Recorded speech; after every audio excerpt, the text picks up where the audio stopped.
பேரன்பு கொண்டு நாங்கள் பெரிதும் நேசிக்கின்ற அன்பு உறவுகள் அனைவருக்கும் வணக்கம்.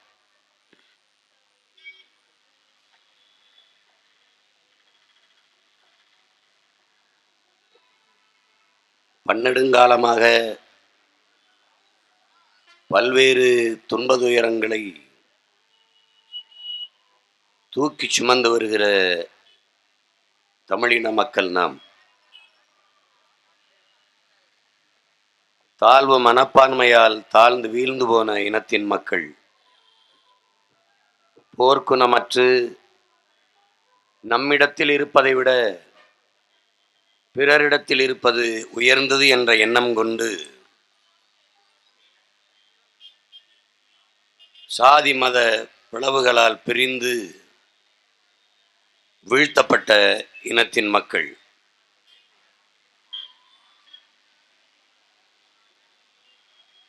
நாம் அடிமையாக வாழ்வதையே அருமையான சுதந்திரம் என்று கருதிய இனத்தின் கூட்டம்.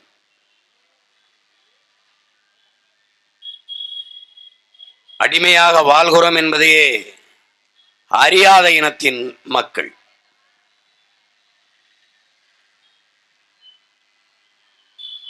ஆட்சி அதிகாரமற்ற, உரிமை இழந்த, உணர்வை இழந்த, கடைசியில் உயிரையும் இழக்கிற ஒரு இனத்தின் மக்கள். மீள முடியாத அடர்த்தியான வறுமை.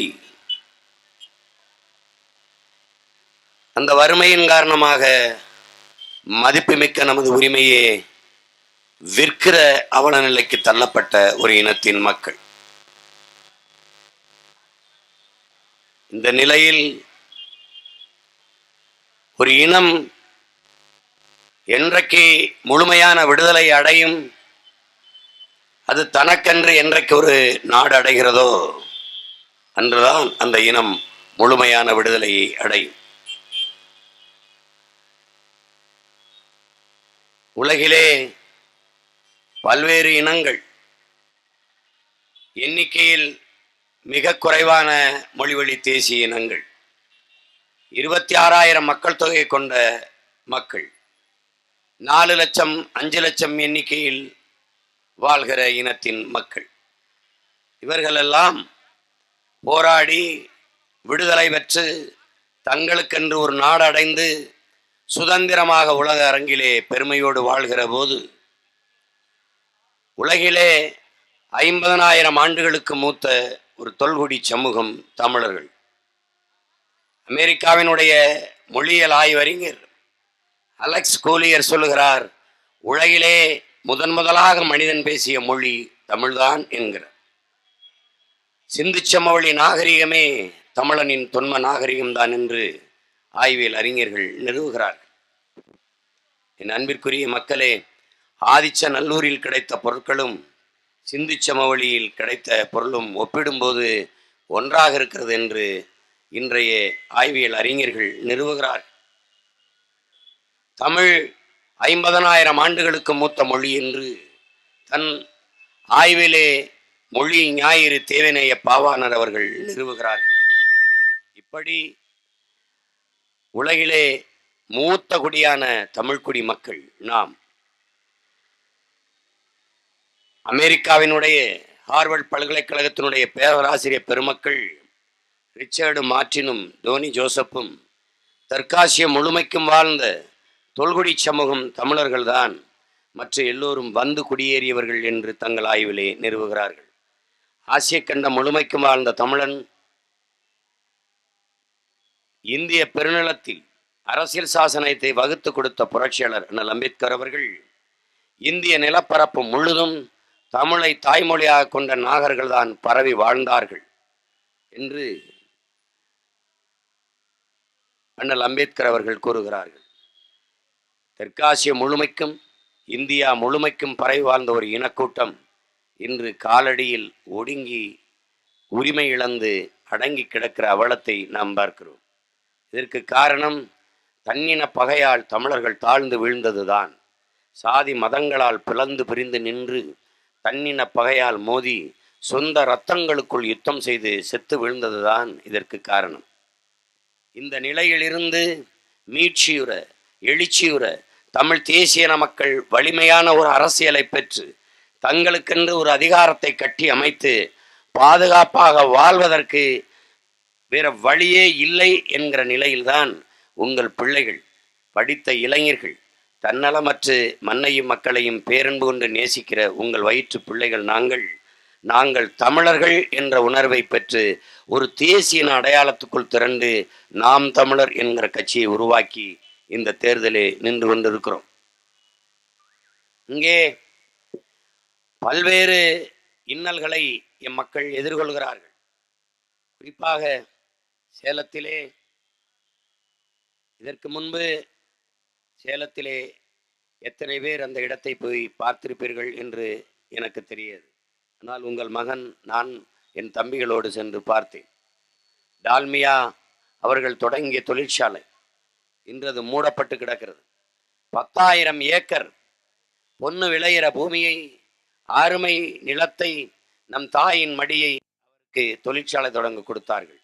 அதில் இருந்த வளங்களை எல்லாம் சுரண்டி கொண்டு போன பிறகு, நிலம் வளமிழந்த பிறகு, நாய், ஒரு வெறி நாய் ஒரு துணியை எப்படி கடித்து குதறி போடுமோ அப்படி நம் பூமியை குதறி போட்டுவிட்டு மலைகளையும் நிலத்தையும் வளத்தையும் சுரண்டி நாசமாக்கிவிட்டு அந்த தொழிற்சாலை மூடிவிட்டு சென்று விட்டார்கள். இதை போல இன்று பல நாசகார திட்டங்கள் தமிழர் நிலத்தை நோக்கி வருகிறது. இந்தியாவில் நோபல் பரிசு பெற்ற அமிர்த்யா சென்ங்கிற மேதை, பொருளாதார மேதை, இந்தியாவில் தமிழ்நாடு மட்டும் தனிநாடாக இருந்தால் உலக வல்லாதிக்கத்தில் ஒன்றாக மாறி இருக்கும் என்று சொல்லுகிறார். அதற்கு காரணத்தையும் அவரே சொல்கிறார். என்பதற்குரிய மக்களே, அவ்வளவு செல்வ வளங்கள் அந்த நிலத்திலே இருக்கிறது என்கிறார். அந்த செல்வ வளங்களை கொள்ளையடிக்கவே தனிப்பெரும் முதலாளிகள் தமிழர் நிலத்தை நோக்கி படையெடுத்து வருகிறார்கள் என்பதை நாம் புரிந்து கொள்ள வேண்டும். அதில் ஒரு வாய்ப்பு தான் இந்தியாவிலே சாகர் மாலா என்ற திட்டம் நிறைவேற்றப்பட இருக்கிறது. சாகர் மாலா என்றால் கடல் மாலை. இந்த கடல் மாலையின் ஒரு துணை திட்டம் தான் பாரத் மாலா. இது சாலை போக்குவரத்து, தொடர்வண்டி போக்குவரத்து, வானூர்தி போக்குவரத்து, இது வான்வழி போக்குவரத்து, இது எல்லாவற்றையும் கடல் வழி கப்பல் போக்குவரத்தோடு இணைக்க வேண்டும். இதுதான் சாகர் மாலா திட்டம். இவர்கள் இந்த நாட்டில் கொள்ளையடிக்கிற, சுரண்டுகிற, உற்பத்தி செய்கிற வளங்களை, பொருட்களை விரைந்து அந்நிய நாடுகளுக்கு கொண்டு செல்வதற்கு அமைக்கப்படுகிற இந்த திட்டம்தான் இந்த சாகர் மாலா. என் அன்பிற்குரிய மக்கள் இதை புரிந்து கொள்ள வேண்டும். அதனுடைய ஒரு கிளை திட்டம்தான் இந்த பாரத் மாலா திட்டம். அதுதான் இன்றைக்கு சேலத்திலிருந்து சென்னைக்கு விரைந்து செல்ல போடப்படுகிற 8 வழிச்சாலை திட்டம். அன்றைக்கு 8 1 2 எண்ணி வருகிற போது 7க்கு பிறகு 9 என்று எண்ணாது 8 என்று சொன்னாலே கைது செய்து சிறைப்படுத்துகிற நிலை இருந்தது. இதே உங்கள் பிள்ளைகள் 8 வழிச்சாலையை எதிர்த்து போராடினோம். சேலம் வானூர்தி நிலைய விரிவாக்கத்தை எதிர்த்து போராடினோம். அதற்காக கைது செய்யப்பட்டு சிறைப்படுத்தினோம். அன்று பேச விடாத அரசு இன்று வேறு வழி இல்லாத எங்கள் பேச்சை கேட்க வேண்டிய நிலைக்கு தள்ளப்பட்டிருக்கிறது. இந்த நிலத்தில், இந்த களத்தில் இருந்து நாங்கள் பேசுவதை எவராலும் தடுக்க இயலாது. என் அன்பிற்குரிய மக்களே, 8 வழிச்சாலை அன்றைக்கு நாங்கள் போராடுகிற போது சேலம் நகருக்குள்ளேயே சீமானையும் அவன் தம்பிகளையும் நுழைய விடாமல் தடுத்த இந்த அரசு என்னை வழக்கிட்டு ஸ்டே அட் சேலம், சேலத்தை விட்டு எங்கும் நகரக்கூடாது, யாரையும் சந்திக்க கூடாது என்று இறுக்கமான சட்ட நெருக்கத்தை கொடுத்த இந்த அரசு இன்று வழியின்றி நிற்கிறது. ஏனென்றால் இது தேர்தல் களம். இந்த களத்தில் உங்கள் பிள்ளைகள் திறந்த மனதோடு எங்கள் கருத்துக்களை எடுத்து வைக்கிற வாய்ப்பை பெற்றிருக்கிறோம். என் அன்பிற்குரிய சொந்தங்களே, 8 வழி சாலை எதற்காக, ஏன் இவ்வளவு விரைந்து இந்த சாலையை அமைக்க இந்த ஆட்சியாளர்கள் துடிக்கிறார்கள் என்பதை அறிவார்ந்த எனது இனத்தின் மக்கள், என் தம்பிதங்கள் சிந்தித்து பார்க்க வேண்டும். இந்த நாட்டில் எல்லா இடங்களுக்கும், எல்லா பகுதிகளுக்கும் தரமான சாலையை போட்டு முடித்து விட்டார்களா என்றால் இல்லை. மற்ற பகுதிகளில் சாலை தரமாக போட்டு முடிக்கப்பட்டிருக்குதா என்றால் இல்லை. சேலத்திலிருந்து சென்னைக்கு வேகமாக சென்று விட முடியும். அதற்கு அவருக்கு காரணம் பெட்ரோல் டீசல் பயன்பாடு குறையும். சீக்கிரமாக சென்னைக்கு போய்விடலாம்.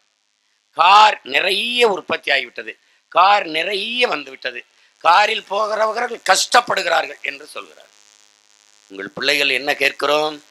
சீக்கிரமாக சென்னைக்கு சென்று என்ன செய்ய போகிறீர்கள் என்ற கேள்வியை முதல் கேள்வியாக எழுப்புகிறோம்.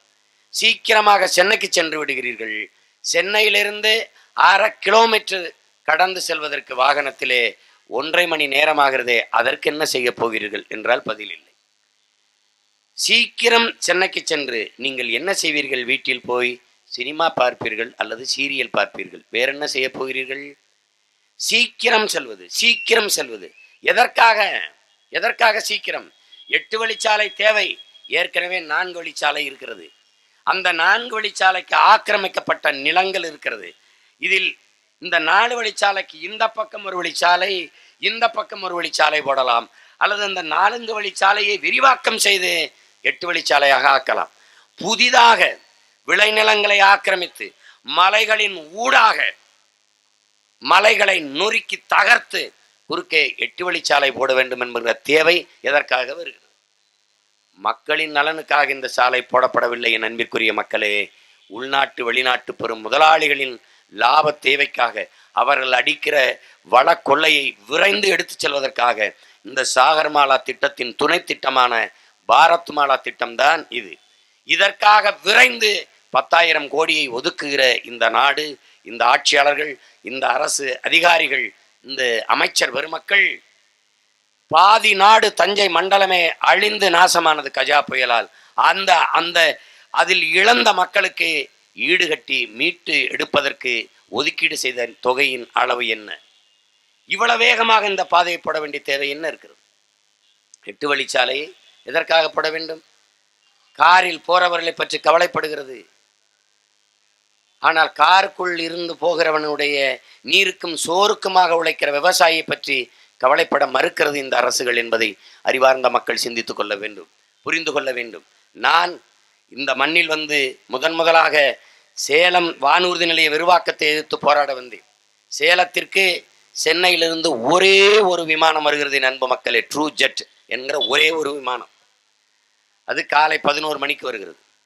உலகில் பல்வேறு நாடுகளில் பொது, அதாவது உலகத்தரத்திற்கான விமான நிலையங்கள், பன்னாட்டு விமான நிலையங்களே 150 ஏக்கரில் தான் இருக்கிறது உலகில் பல்வேறு நாடுகளில். ஆனால் ஒரே ஒரு விமானம் பறக்கிற இந்த விமான தளம் 150 ஏக்கரில் இருந்தால் போதுமானது இல்லையா? அதை எதற்காக 500 ஏக்கரில் விரிவாக்கம் செய்ய வேண்டும்? ஏற்கனவே இந்த 150 ஏக்கரில் வானூர்தி நிலையம் அமைப்பதற்காக நிலத்தை ஆக்கிரமித்ததில் 4 ஏக்கர் நிலத்தை இழந்துவிட்ட ஒரு விவசாயி, மீதி 3 ஏக்கர் நிலம் மட்டும்தான் இருக்கிறது. 2 பெண் குழந்தைகளை வைத்திருக்கிறார். இந்த பிள்ளைகளின் எதிர்கால வாழ்க்கைக்கு இந்த 3 ஏக்கர் நிலத்தை நம்பிதான் அந்த விவசாயி வாழ்ந்து கொண்டிருக்கிறார். இப்போது வானூர்தி நிலைய விரிவாக்கத்தில் 500 ஏக்கரை எடுக்க போகிறார்கள், ஆக்கிரமிக்க போகிறார்கள் என்று தெரிந்த பிறகு அவர் தன் வாழ்வாதாரத்தை இழந்து விடுமோ என்று அஞ்சி விவசாய பெருங்குடி மக்களை திரட்டி கொண்டு மாவட்ட ஆட்சியரிடத்திலே மனு கொடுக்க வரும்போது மாவட்ட ஆட்சியர் அவமதிக்கிறார், மனுவை பெற மறுக்கிறார். அந்த வழியில், அந்த வேதனையில் வீடு திரும்பி போனவர் நெஞ்சு வலியால் இதயம் அடைத்து இறந்து போனார். அந்த அந்த வீட்டிற்கு நாங்கள் சென்று அவர்கள் துயரத்தில் பங்கேற்று திரும்பி அந்த இரவிலே ஒரு கோயிலின் வாசலிலே நடந்த கூட்டத்திலே உங்கள் மகன் நான் பேசினேன். அப்போது என் மீது வழக்கு தொடுக்கப்பட்டது. என் மீதும் தம்பி பீசு மனுஷ் மீதும் வழக்கு தொடுக்கப்பட்டது. நாங்கள் கிளர்ச்சி செய்கிறோம், மக்களை போராட தூண்டுகிறோம் என்று எங்கள் மீது வழக்கு. இதை அன்பிற்குரிய மக்கள் புரிந்து கொள்ள வேண்டும். அந்த நேரத்தில் என் பெரியப்பா, என் அப்பா, என் அம்மா வயதை ஒத்த பெண்கள், என் ஐயாக்கள் எல்லாம் என் கையை பிடித்து கொண்டு என் மண்ணை, எங்கள் பூமியை காப்பாற்றி விடு, உன்னை நம்பித்தான் நிற்கிறோம், நீதான் எங்கள் குலசாமி என்று கதறி அழுதது இன்று வரை என் காதுக்குள் கேட்டுக்கொண்டிருக்கிறது. அந்த காட்சி இன்னும் என் கண்களை விட்டு அகலாமல் இருக்கிறது. நான் சேலத்திலே கட்டாய கையெழுத்திட்டு கொண்டிருந்த நேரத்தில் 8 வழிச்சாலையை, அதனால் விளைநிலங்களை இழக்கிற என் மக்களை சந்திக்க நான் சென்றேன். அப்போது ஒரு கிராமத்தில் நான் சென்று பேசிக்கொண்டிருக்கிற போது எண்ணற்ற தாய்மார்கள், தங்கைகள், எங்கள் உடன் பிறந்தவர்கள், என் நிலம் முழுக்க இதில் பறிபோகிறது, நான் தற்கொலை செய்து கொண்டு சாவதை தவிர வேறு வழி இல்லை, இப்படி பல ஆயிரம் குடும்பங்கள் பலியாக இருக்கிறது. இதை காப்பாற்றி கொடுங்கள் என்று பேசிக்கொண்டிருந்த அந்த நேரத்தில் இதே காவல்துறை என்னை கைது செய்து சிறைப்படுத்தியது, என்னையும் என் தம்பிமார்களை. அப்போது ஒரு தங்கை, அவரை கைது செய்தவா இருந்தால் என்னையும் சேர்த்து கைது செய்யுங்கள், எங்களையும் சேர்த்து அழைத்து கொண்டு போங்கள் என்று கதறி அழுத காட்சி இன்னும் எங்கள் கண்களுக்குள் இருக்கிறது. இந்த 8 வழிச்சாலை என்பது என் அன்பு மக்களே வளர்ச்சி என்று காட்டப்படுகிறது. உலகத்தில் ஒரு நாட்டிற்கும் இன்னொரு நாட்டிற்கும் இடையே கூட இத்தனை சாலைகள் போடப்படவில்லை. ஒரு வீட்டில் 8 கார்களை வைத்திருக்கிற நாட்டில் கூட 8 வழிச்சாலைகள் போடப்படவில்லை. இந்த நாடு எதற்காக இந்த கட்டமைப்பை உருவாக்குகிறது? தன் நாட்டில் வாழ்கிற மக்களுக்காக அல்ல, உள்நாட்டு வெளிநாட்டு பெரும் முதலாளிகளின் வசதிக்காக என்பதை கற்றறிந்த இளைஞர்கள் புரிந்து கொள்ள வேண்டும். அமெரிக்க பொருளாதார அடியாளின் வாக்குமூலம் என்ற புத்தகத்தை எழுதிய ஜான் பெர்கின் எழுதுகிறான் என்ப மக்களே, முக உரையில் எழுதுகிறான், உங்கள் கண் முன்னே உங்கள் நாட்டின் வளங்கள் கொள்ளை போவதை பார்த்து கொண்டிருக்க நீங்கள் சபிக்கப்பட்டு விட்டீர்கள் என்று சொல்கிறார். அதான் நடக்கிறது.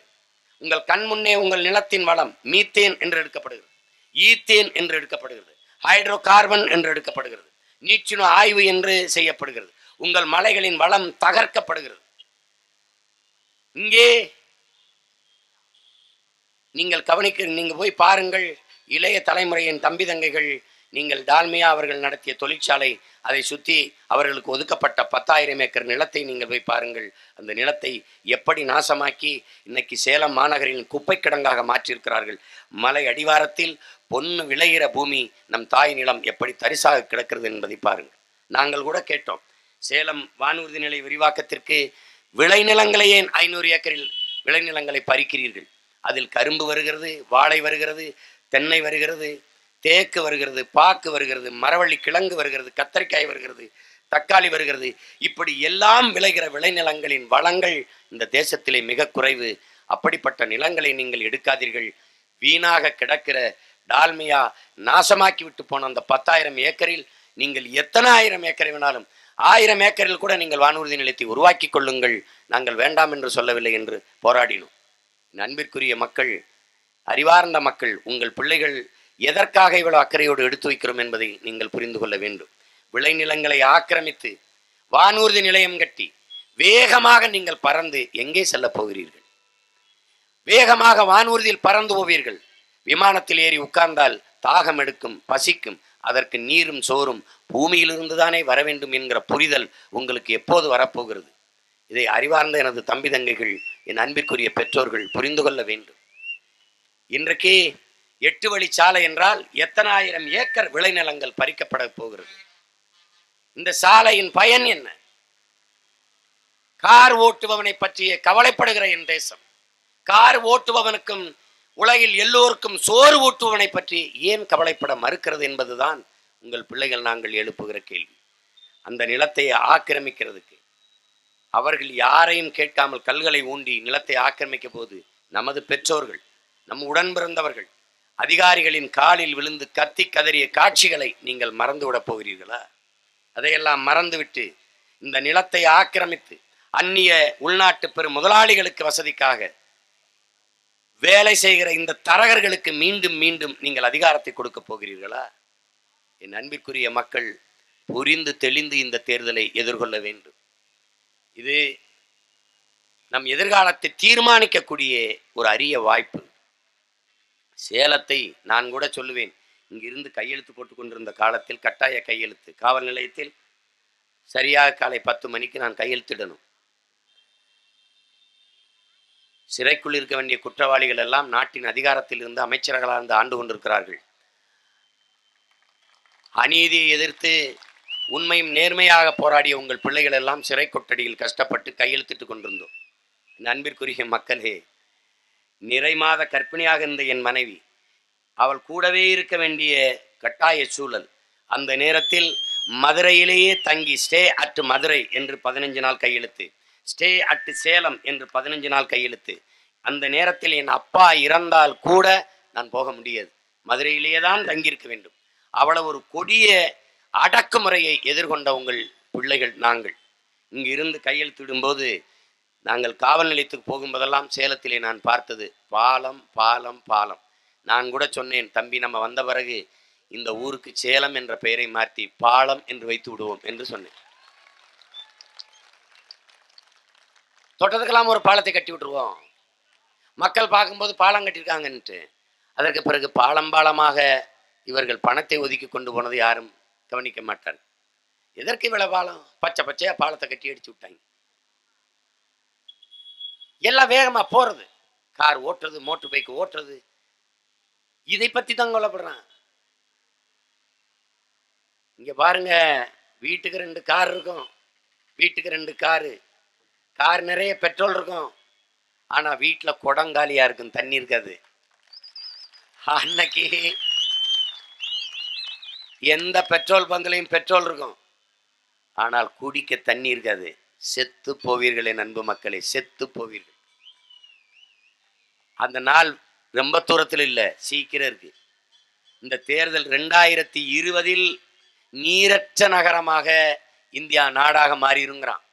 நிதி ஆயோக் அறிவிக்குது, ஒரு சொட்டு தண்ணீர் பூமிக்குள் இல்லாத நாடாக இந்தியா மாறிடுங்கிறான். அதில் சீக்கிரமாக தமிழ்நாடு மாறிடுங்கிறான்.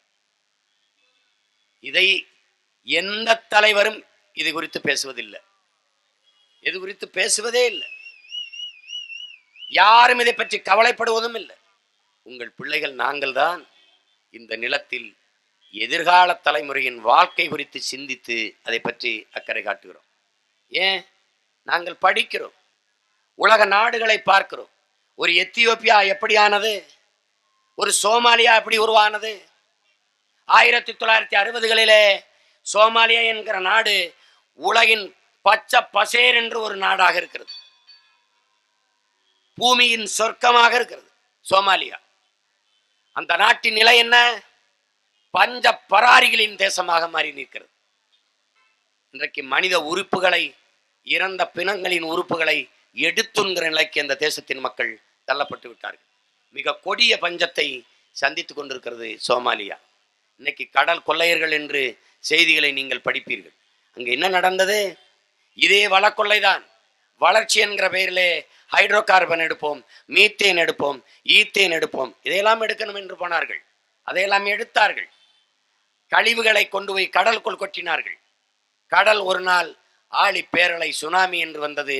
அது தூக்கி அந்த கழிவுகளை எல்லாம் நிலத்தில் கொட்டியது. நிலம் நஞ்சானது, விளைவதற்கு வாய்ப்பற்ற பூமியாக மாறியது. இது வேளாண்மை செய்வதற்கு வாய்ப்பற்ற நாடு என்று அறிவித்துவிட்டு வெளியேறிவிட்டார்கள். அன்றிலிருந்து அந்த நாடு பஞ்ச பிரதேசமாக நாடாக மாறியது. இன்று அந்த மக்கள் பசிக்கு கடலிலே வருகிற கப்பலை மறிக்கிறார்கள் கொள்ளையடிப்பதற்கு. அவர்களை கடல் கொள்ளையர்கள் என்று அவர்கள் வயிற்றுக்கு சோறு விடுவதற்கு பதிலாக பசியோடு நிற்கிற அவர்கள் வயிற்றில் தோட்டாவை பாய்ச்சியது உலகம். இந்த நிலைதான் நாளைக்கு நமக்கு வர இருக்கிறது என்பதை அறிவார்ந்த எனது தம்பி தங்கைகள் சிந்தித்து பார்க்கணும். இன்னைக்கு வெனிசுலாவிலே அதன் அறிவன் சாவேஸ் மண்ணில் வளங்கள் மக்களுக்கானது என்ற சட்டத்தை கொண்டு வந்தார். அங்கு இருக்கிற எண்ணெய் கிணறுகளை எல்லாம் அரசுடைமையாக்கினார்.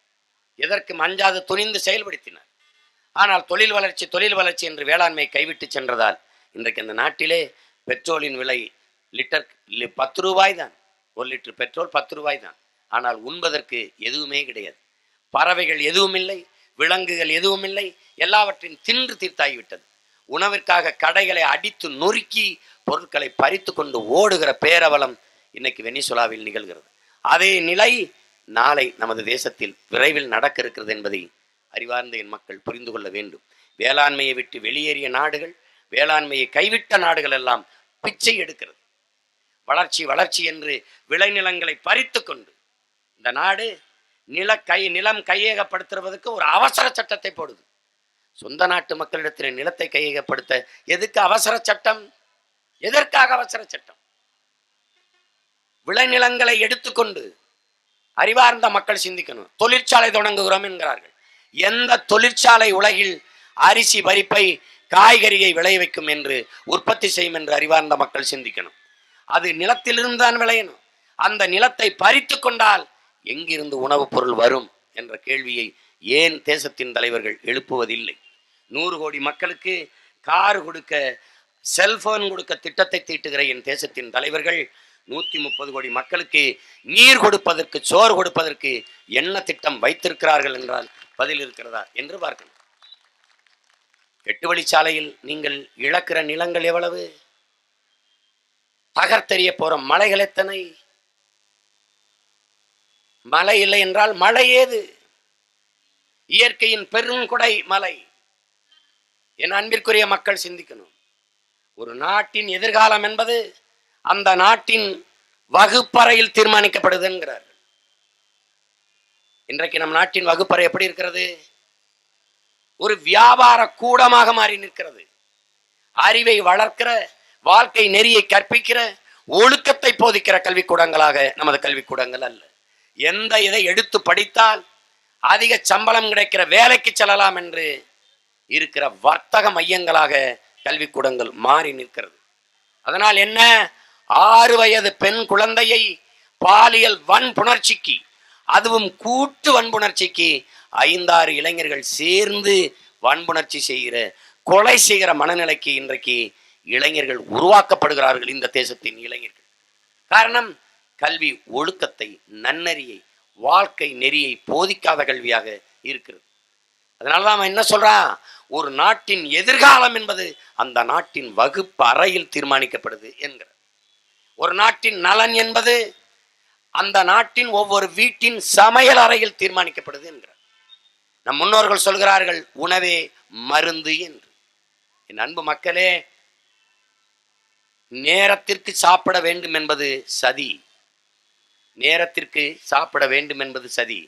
பதிச்சு சாப்பிட வேண்டும் என்பதுதான் விதி. இதை நீங்கள் புரிந்து கொள்ள வேண்டும். எப்போது உங்களுக்கு பசிக்கிறதோ அப்போதான் சாப்பிடணும். டயத்துக்கு சாப்பிடணும்பா. மருத்துவர்களே சொல்றாங்க, நேரத்துக்கு சாப்பிட்டுருங்கன்னு. அப்படிலாம் ஒன்றும் கிடையாது. அப்படிலாம் ஒன்றும் கிடையாது. பசிச்சு சாப்பிடணும். பல ஆயிரம் ஆண்டுகளுக்கு முன்பு தமிழர் மறையில் நமது வள்ளுவ பெருமானார், நம் மூதாதை என்ன கற்பிக்கிறார்? என்ன கற்பிக்கிறார்? அமெரிக்காவினுடைய ஒரு மருத்துவன், அவனிடத்திலே ஒரு 16 வயது பெண் ஒவ்வாமை நோயால் ஆட்பட்டு வருகிறார் சிகிச்சைக்கு. அவள் தண்ணீர் குடித்தால் வாந்தி வருகிறது, எது சாப்பிட்டாலும் வாந்தி எடுத்து விடுகிறார். அவளுக்கு என்ன மருத்துவம் செய்வது என்று தெரியாது. அந்த மருத்துவர்கிட்டே வருகிறார்கள். அந்த மருத்துவர் பல மருத்துவத்தை செய்து பார்க்கிறார், சிகிச்சை அளித்து பார்க்கிறார். அவளுக்கு அந்த நோய் தீர்வதா இல்லை. குழப்பத்தில் வீட்டில் போய் யோசிச்சு பார்க்கிறார். எனக்கும் நோயாளிக்கும் இடையே நீ யார் என்று அந்த நோய் கேட்பது போல அவருக்கு ஒரு சிந்தனை தோன்றுகிறது. உடனே வருகிறார். ஒரு அறைக்குள் போட்டு அந்த பெண்ணை பூட்டி விட்டு சாவி எடுத்து கொண்டு போய் விடுறார். பல நாட்கள் கழித்து கதவை திறந்து பார்க்கிறார். அவர் தண்ணி என்று தாகத்தோடு கையை காட்டுகிறார். தண்ணீரை எடுத்து கொடுக்கிறார், குடிக்கிறார். திரும்பி வாந்தி எடுக்கல. தண்ணீரை மறுபடி வாந்தி எடுக்கல. பசிக்குது என்கிறார், உணவு கொடுக்கிறார், சாப்பிடுகிறார், வாந்தி எடுக்கல. அப்போது முடிவு செய்கிறார், பசித்து புசி, அதாவது உணவே மருந்து, பசித்தவுடன் உண்ண வேண்டும் என்று அவர் எழுதுகிறார்.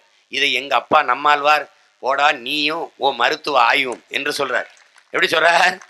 என் அப்பா அப்படி சொல்றார். அடே நீ உன் தலைமுறை, உன் பரம்பரையே கருவாய் உருவாவதற்கு முன்பு எங்கள் பாட்டன் பாடிட்டான். எப்படி பாடிட்டான்? மருந்தன வேண்டாவாம் யாக்கைக்கு, அருந்தியது அற்றது போற்றி உனின். எப்படி சொல்றாரு பாருங்க. மருந்து என்பதே உடம்புக்கு தேவையில்லை. எப்போது? சாப்பிட்டது சீரணிச்சிருச்சா செமிச்சிருச்சான்னு பார்த்து சாப்பிடு. மருந்தே தேவைப்படாது உன் உடம்புக்கு என்கிறார். மருந்தன வேண்டாவாம் யாக்கைக்கு, அருந்தியது அற்றது போற்றி உனின் என்று. இது வள்ளுவ பெருமகனார் தந்த மறைமொழி. இதற்கு பிறகு அவை பெருமாட்டி வள்ளுவனை 1.25 அடியில் தான் எழுதியிருக்கான். இதுவே சின்னது. அவ வர்றா, வள்ளுவன் ரொம்ப பெருசா எழுதிட்டான், நம்ம பிள்ளைகள் படித்து புரிந்து கொள்வதற்கு கஷ்டப்படுவாங்க. இது ஒரு மாத்திரை அளவில் இருக்குது, கொஞ்சம் பெருசா இருக்கு. நம்ம அப்பத்தா அறிவு முதாட்டி அவை வர்றா, என்ன பண்றா, சுருக்கி ஒரு கேப்சூல் அளவுக்கு மாத்திரா, அதையே சொல்றா, பசித்து புசி, 2 வார்த்தையில முடிச்சிடறா. இதை எங்க அப்பா நம்மாழ்வார், வேளாண் பெருங்குடியோன், இயற்கை வேளாண் பேரறிஞர் எப்படி நமக்கு கற்பிக்கிறார்? தண்ணீரை உண், உணவை குடி என்று கற்பிக்கிறார். என் அன்பிற்குரிய மக்களே, கவிப்பேரரசு வைரமுத்து என்னிடத்திலே சொன்னார்கள், சீமான், நம் பிள்ளைகளுக்கு வரலாறை பிறகு கற்பிப்போம், முதல்ல வாழ்வது எப்படி என்று கற்பிப்போம் என்றார்கள். அதைத்தான் உங்கள் பிள்ளைகள் இந்த களத்திலே உங்களிடத்திலே சொல்லி வருகிறோம். வாழ்வது எப்படி என்று முதலிலே நாம் புரிந்து கொள்ள வேண்டும். எப்படி உணவு உண்பது என்பதே தெரியல. சாப்பிடும்போது எங்கள் அம்மா மென்று சாப்பிடாதே என்கிறார். எதுக்கு தர்த்தரம் பிடிச்ச மாதிரி மென்று சாப்பிடுகிறாய் என்று. 32 பற்கள் இருப்பது என் அன்பு மக்களே 32 முறை மென்று உண்பதற்குத்தான். உணவை குடலுக்கு பற்கள் இல்லை, வாயில்தான் பற்கள் இருக்கிறது.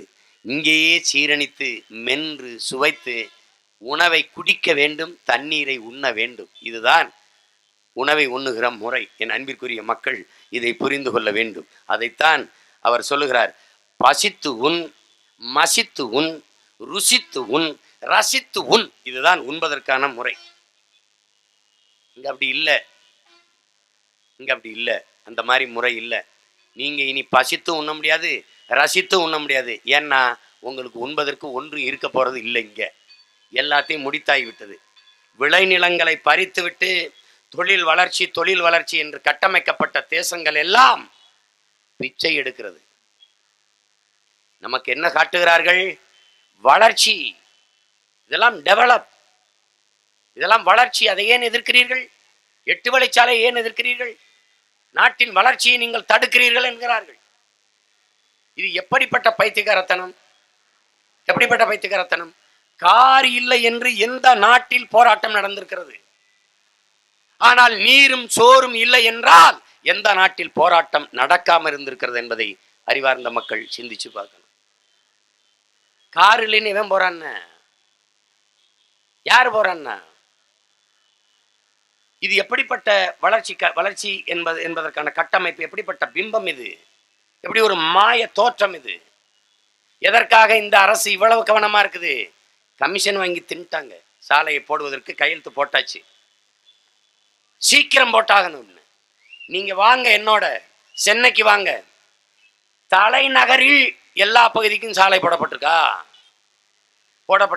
சாலைகள் குண்டும் குழியுமாக சவக்குழிகளாக இருக்கிறது. ஆனால் ஏன் இவ்வளவு அவசரம்? 8 வழிச்சாலை இந்த மலைகளுக்கிடையே இருக்கிற கனிம வளங்களை கொள்ளையடிப்பதற்கு அதை தகர்க்கணும். மலையை சும்மா போய் கை வச்சா சத்தம் போடுவான். சாலை போடுவோம் என்று அதை நொறுக்கி மலையை வெளியேற்றணும். இதை நுட்பமாக கவனிச்சுக்கணும். நீங்க அறிவார்ந்த எனது மக்கள், ஒரு நாட்டின் எதிர்காலம் எப்படி அந்த நாட்டின் வீட்டின் சமையலறையில் வகுப்பறையில் தீர்மானிக்கப்படுது, நலன் சமையலறையில் தீர்மானிக்கப்படுதோ, அதுபோல ஒரு நாட்டின் வளம் என்பது அந்த நாட்டின் நிலத்தின் வளத்தை பொறுத்து அமைகிறது. ஆனால் இந்த நாடு நிலத்தின் வளத்தை அழிப்பதிலேயே முதன்மையாக நின்று செயல்படுகிறது. நிலத்தின் வளம் என்பது அந்த நாடு பெற்றிருக்கிற நீரின் வளத்தை பொறுத்து அமைகிறது. நீரின் வளம் என்பது அந்த நாடு பெறுகிற மழையின் வளத்தை பொறுத்து அமைகிறது. அந்த நாடு பெறுகிற மழையின் வளம் என்பதை அன்பிற்குரிய மக்களே அந்த நாடு பெற்றிருக்கிற மலைகளின் வளத்தை பொறுத்து அமைகிறது. அப்போ அந்த மலைகளை தகர்த்து விட்டால் நீங்கள் எப்படி மழையை பெறுவீர்கள், நீர் வளத்தை பெறுவீர்கள், நிலத்தின் வளத்தை பெறுவீர்கள், எப்படி நிலத்திலே வாழ்வீர்கள் என்ற கேள்வியை நீங்கள் எழுப்பி பார்க்கணும்.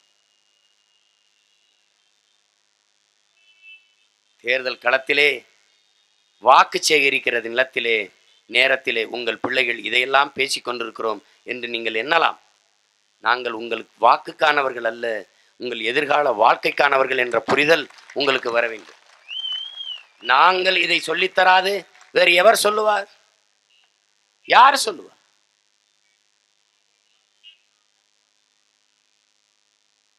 இவர்களுக்கு என்ன? தமிழர்களுக்கு கடந்த கால காயம் கிடையாது, எதிர்கால கனவு கிடையாது, நிகழ்கால தேவை மட்டும்தான். இன்னைக்கு ஓட்டுக்கு எவ்வளவு கொடுப்ப? 1000 கொடுப்பியா? வாங்கிட்டு ஓட்டை போட்டு போயிரு. இது அறிவார்ந்த இன மக்கள் செய்வதா? கற்றறிந்த இளைஞர்கள் செய்யக்கூடிய வேலையா இது? படித்தவர்கள் செய்யக்கூடிய வேலையா இது? ஒரு நாட்டை வழிநடத்தக்கூடிய இளைய தலைமுறை புரட்சியாளர்கள் செய்யக்கூடிய வேலையா இது? இந்த நாட்டின் எதிர்காலத்தை தீர்மானிக்க போகிற தலைவர்கள், வருங்கால தலைவர்கள் செய்யக்கூடிய வேலையா இது? உங்களுக்கு எல்லாருக்கும் தெரியுது, ஊழல், லஞ்சம், பசி, பஞ்சம், கொலை, கொள்ளை, பாலியல் வன்கொடுமை. நீங்க பாருங்க, பொள்ளாச்சியில என்ன நடந்திருக்கு? என்ன நடந்திருக்கு? உலகத்தில் இந்த இனம், இந்த நாடு எவ்வளவு தலைகுனிவோடு இருக்குது. என் அன்பிற்குரிய என் அண்ணன் மனோபாலாங்கிற ஒரு நடிகர், அவர் மலேசியாவுக்கு சென்றிருக்கிறார். அப்போது ஒரு வெளிநாட்டவர், ஆர் யூ ஃப்ரம் இந்தியா என்று கேட்டிருக்கார். இந்தியாவிலிருந்து வந்திருக்கலான்னு. Yes, I am from India in Tamil Nadu என்று சொல்லியிருக்கிறார். Oh, Tamil Nadu, that rape case என்றுக்கான் அவன். உங்க நாடு எதுல பெருமை பெற்றிருக்கு பாத்தியில்ல? உலகத்துக்கு அறிவியல், நாகரிகம், கலை, இலக்கியம், பண்பாடு, வேளாண்மை, தொழில்நுட்பம் எல்லாவற்றையும் கற்பித்து கொடுத்த இனம் உலகத்தில் எந்த இடத்தில் எவ்வளவு கேவலப்பட்டு தலைகுனிஞ்சு நிக்குதுன்னு. இது காரணம் என்ன? ஒரு சமூகம் குற்ற சமூகமாக மாறிக்கொண்டிருக்கிறது. மிக கேவலமான சமூகமாக மாறிக்கொண்டிருக்கிறது. கல்கத்தாவில் ஒரு கடை, இந்த கடையார் வருவார், காலையில கடையை திறப்பார். எல்லா பொருளுமே விலைப்பட்டியல் எழுதியிருக்கும். கடையை திறந்து விட்டு வேற வேலைக்கு போயிடுவார். மக்கள் வருவாங்க, விலையை படிப்பாங்க, பொருளை எடுப்பாங்க, கல்லாப்பெட்டியில் காசை போட்டு பொருளை எடுத்துட்டு போயிடுவாங்க. மாலையில் வருவார், எதையும் சோதிக்க மாட்டார். கல்லாப்பட்டி எடுத்து பணத்தை எடுத்துட்டு கடையை மூடிட்டு போயிடுவார். அடுத்த நாள் வருவார், கடையை திறப்பார், பொருள்களின் விலை அப்படியே எடுத்து அடுக்கி வச்சிருவார். மக்கள் வருவாங்க, பொருளை எடுப்பாங்க, அதுக்கு என்ன விலையோ போட்டு போயிடுவாங்க. ஒரு ஸ்டேட் எப்படி இருக்கு? இந்த ஸ்டேட்டு போல என் நாடு மாறுவதற்கு நீங்க வேலை செய்யணும். மக்கள் எவ்வளவு நேர்மையா இருக்கான் பார். இங்க திறந்து வச்சுட்டு கடையை 10 நிமிஷம் வெளியில போயிட்டு வா, கடையில ஒண்ணு இருக்காது, கடையே இருக்காது. எப்படி இருக்கு பாருங்க. இந்த நிலையை மாற்றணும். மண்ணில் புரட்சி வருவதற்கு முன்பு மக்களின் மனத்தில் புரட்சி வரணுங்கிறான். நீங்கள் இந்த உலகத்தை எப்படி மாற்ற நினைக்கிறீர்களோ, எப்படிப்பட்ட மாற்றம் இந்த உலகத்தில் வர வேண்டும் என்று நினைக்கிறீர்களோ, அந்த மாற்றத்தை உங்களிலிருந்து தொடங்குங்கள் என்று அண்ணல் காந்தியடிகள் சொல்லுகிறார். நீங்கள் ஊழல் லஞ்சத்தை ஒழிக்க வேண்டும் என்று நினைக்கிறீர்களா? என் அன்பு மக்களிடத்துல ஒண்ணு கேட்கிறேன். எல்லாருமே சொல்றோம் ஊழல் லஞ்சத்தை ஒழிக்கணும்ட்டு, எல்லாருமே அருவருக்கிறோம் ஊழல் லஞ்சத்தை ஒழிக்கணும்னு. தொலைக்காட்சியை திருப்பினால் ஊழல் லஞ்சத்திற்கு எதிரான விவாதங்கள், ஆன்டி கரப்ஷன், எல்லாரும் பேசுறான். பிறகு யார் கொடுக்கிறா, யார் வாங்குறா? இந்த கேள்விக்கு பதில் இருக்கா? எல்லாருமே சொல்றான் ஐயோ ஊழல், ஐயோ லஞ்சம், இதை ஒழிக்கணுங்கிறான். இங்க லஞ்ச ஒழிப்பு துறை இருக்கு. அவர் லஞ்சம் வாங்கிட்டார், நடவடிக்கை எடுங்கன்னா அந்த அதிகாரிக்கு கொஞ்சம் லஞ்சம் கொடுத்தா தான் நடக்கும். எப்படி இருக்கு பாருங்க. ஒரு கவிதை ஒரு கவிஞன் எழுதுறான். என்ன எழுதுறான்? லஞ்சம் வாங்கினேன் கைது செய்தார்கள், கொடுத்தேன் விடுதலை செய்தார்கள் என்று. இதான் இந்த நாட்டில் இருக்கிற நிலைமை. எப்படிப்பட்ட போக்கு என்பதை என் மக்கள் சிந்திச்சு பார்க்கணும். இதை யார் மாற்றுவது? நீங்க தான் செய்யணும், நான் தான் செய்யணும், நாமெல்லாம் சேர்ந்துதான் செய்யணும். என்ன செய்யணும்? ஒற்றை ஓட்டால் உலகத்தை பெருமாறுதலுக்கு கொண்டு வந்து விட முடியும். நம்மளால என்ன செய்ய முடியும்? நீங்க ஐயோ இது என்ன ஆயிடுச்சுன்னா, எதுக்குப்பா வம்பு, எதுக்குப்பா பிரச்சனை, நம்மால என்னப்பா செய்ய முடியும், நம்மால எதுப்பா முடியும்? இந்த எண்ணம் தான் இந்த நாட்டையே நாசமாக்கியது. நம்மால் முடியாதது யாரால் முடியும் என்கிற எண்ணம் ஒவ்வொரு இளைஞனுக்கும் வரணும். உலகத்தில் யாராலும் முடியாதது என்னால் முடியும் என்கிற சிந்தனை இளைய தலைமுறை தம்பி தங்கைகளுக்குள்ளே வர வேண்டும். ஏன் முடியாது? இந்த நாட்டை லஞ்சம் ஊழலற்ற நாடாக மாற்ற முடியாதா? ஒவ்வொரு இளைஞனும் ஒவ்வொரு பிள்ளையும் நான் இறுதி வரை உறுதியாக நிற்பேன் ஊழல் லஞ்சத்திற்கு எதிராக என்ற நிலைப்பாட்டை எடுத்து வாருங்கள், தானாக மாறும். நான் வாக்குக்கு காசு வாங்க மாட்டேன், என் மதிப்புமிக்க உரிமை விற்பனைக்கு அல்ல, எந்த நிலையிலும் என் ஓட்டை விற்க மாட்டேன், காசை வாங்கி கொண்டு ஓட்டு போட மாட்டேன். அப்படி காசு ஓட்டுக்காக ஒருவன் கொடுப்பானையானால் அவன் கையை இறுக பிடித்து கொண்டு செருப்பு அல்லது விளக்கமாறை கொண்டு அடிப்பேன் என்கிற உறுதியை நீங்கள் எடுப்பீர்களேயானால் இந்த நாடு சரியாயிடும். ஓட்டுக்கு காசு கொடுக்குறான், ஒரு ஓட்டுக்கு 2000. இந்த காசு ஏதவனுக்கு? ஏன் இந்த கேள்வியை நம்ம எழுப்பல? இந்த காசு நிறைய பேர் என் சொந்தக்காரங்கள்லாம் சொல்றீங்க, என் மக்கள், நம்ம காசு தானே தம்பி, நம்ம காசு தான், நம்ம காசியா நம்மகிட்ட எல்லாம் அவன்கிட்ட போச்சு. இந்த கேள்வியா நீங்க எழுப்பல? ஏன் எழுப்பல? தினம் உழைக்கிற நம்ம கையேந்தி நிற்கிறான், உழைக்காத அவன் காசு கொடுக்குற நிலைமையில் இருக்கான். எப்படி உழைக்கிற நம்ம கையேந்தி நிற்கிறோம், உழைக்காத இவன் காசு கொடுக்குறான், எப்படி அவன்கிட்ட போச்சு? திருடி இருக்கான். அப்ப என்ன அர்த்தம்? அயோக்கியப்பே. இந்த அயோக்கியப்பேல்கிட்ட மறுபடி அதிகாரத்தை கொடுக்கலாமா? கொடுக்கக்கூடாது. அப்ப என்ன செய்யணும்? இவனை தோக்கடிக்கணும்.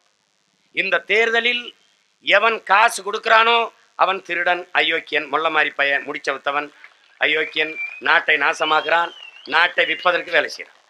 எவன் உண்மையும் நேர்மையுமாக உழைக்க நினைக்கிறானோ அவன் கையை வெறுங்கையோட நிற்பான், வெறுங்கையோட நிற்பான். உங்க பிள்ளைகளை பாருங்க,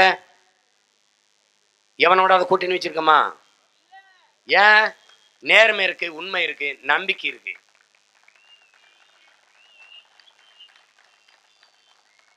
நம்பிக்கையற்றவர்கள், வலிமையற்றவர்கள், ஆனால் பேசுவார்கள். நாங்கள் 1.5 கோடி தொண்டர்களை வைத்திருக்கிற கட்சி, நாங்கள் 1 கோடி தொண்டர்களை வைத்திருக்கிற கட்சி. ஐயா எடப்பாடி பழனிசாமி இதே சேலத்துல பேசணும், காசு கொடுக்காம கூட்டம் வருதான்னு பார்க்கணும். எப்படி வரும்?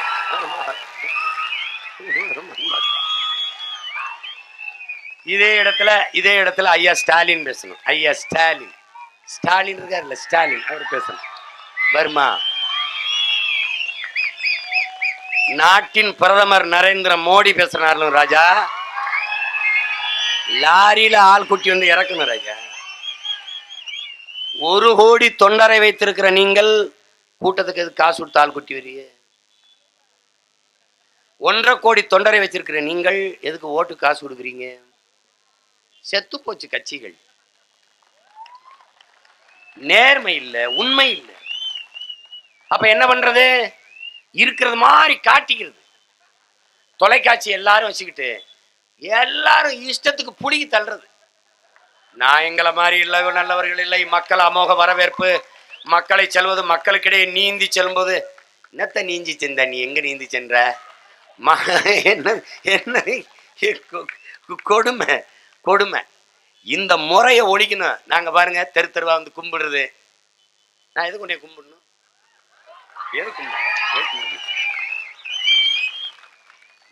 நான் உன்னை ஏமாத்த வரல.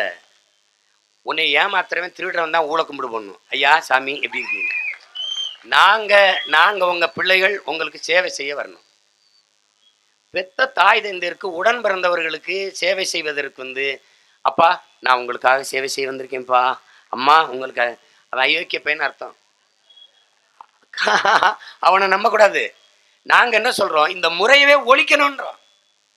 இப்ப கூட நானும் என் தம்பியும் ஜெகதீஷனும் பேசிட்டோம். என்ன பண்றோம்னா, இந்த முறையை ஒழிச்சிருங்கடா. தெரு தெருவா போய் வாக்கு கேட்கிற முறையை ஒழிச்சிருந்த நாட்டுல. சேலமா மாநகராட்சியில் ஒரு இடத்தா, இந்த இடத்த கொடு, நான் பேசிட்டு போற பிறகு அன்புமணியை பேச விடு, நான் பேசிட்டு போன பிறகு ஸ்டாலினை பேச விடு, நான் பேசிட்டு போன பிறகு ஐயா எடப்பாடியை பேச விடு, நான் பேசிட்டு போற ராகுலை பேச விடு, நாங்க பேசிட்டு போன மோடியை பேச விடு. யார் பேசுவது சரியாக இருக்கிறதோ அதை என் மக்கள் கேட்டறிந்து ஓட்டு போட்டோம். அப்படி செய்ய. எனக்கு ஒரு 1 மணி நேரம் கொடு, எனக்கு ஒரு 1 மணி நேரம் கொடு, ஸ்டாலினுக்கு 1 மணி நேரம் கொடு, ராகுலுக்கு கொடு, மோடிக்கு கொடு. நாங்க யார் சொல்றது நல்லா இருக்குன்னு என் மக்கள் முடிவெடுக்கட்டும். அதை விட்டுட்டு தெரு தெருவா போறது, அப்படியே கும்பிட்டுட்டே போறது. கீழே ஒருத்தன் போய் எத்தனை ஓட்டு, எத்தனை ஓட்டு, 5 ஆதார் அட்டை, ஓட்டர் ஐடியை காட்டு, ஓகே, ஃபோன் நம்பர் கொடு.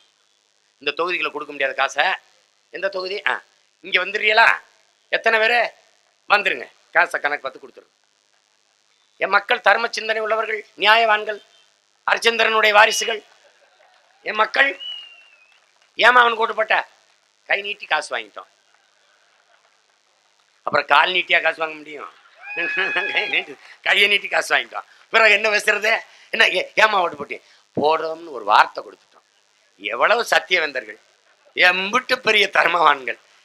வாக்கு கொடுத்து விட்டோம் என்று வறுமையில் இருந்த போதும் கொடுத்த வாக்கை காப்பாற்ற நினைக்கிற என் மக்கள். ஆனால் ஆட்சி அதிகாரத்திற்கு வருகிறவர்கள் எத்தனை வாக்குறுதிகளை கொடுத்தீர்கள்? இதில் ஒன்றையாவது நிறைவேற்றியிருந்தால் வறுமைக்கு உரிமையை விற்கிற ஏழ்மை வறுமை நிலையில் என் மக்கள் இருந்திருக்க போவதில்லை. எப்படி பாருங்க கொடுமை இது. இந்த நிலைமையில நான் ஒரு அம்மாட்ட கேட்டேன், அம்மா ஏம்மா நீங்க ஓட்டு காசு வாங்குறீங்க, எவ்வளவுமா கொடுக்குறாங்கன்னு. 10,000பா ஒரு ஓட்டுக்கு. யாரே? 10,000. ஆர்கே நகர் தேர்தலில் கொடுத்தது யாருன்னு உங்களுக்கு தெரியும். 10,000.